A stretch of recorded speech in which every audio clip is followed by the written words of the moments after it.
Agriculture is heavily affected by climate change, but also is a main source of greenhouse gas emissions, second only to energy. The problem is that we do need to feed the planet, and people's lives depend on agriculture.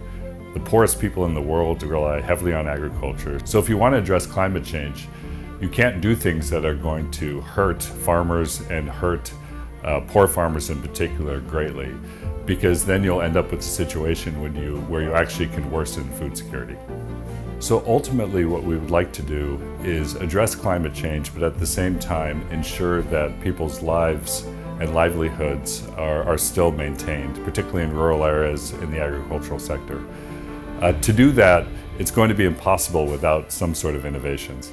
Weather information for farmers can have dramatic effects for them.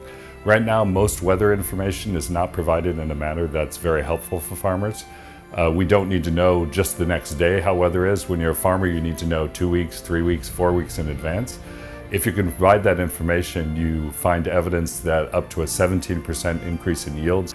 So weather information doesn't sound all that sexy, but it's actually quite an important part of adaptation for farmers.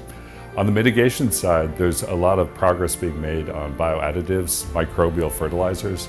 The idea here is that you use microbials in the soil and they allow the absorption of fertilizer better than it is now. Fertilizer is created from petroleum. If we can reduce fertilizer use, we reduce greenhouse gas emissions.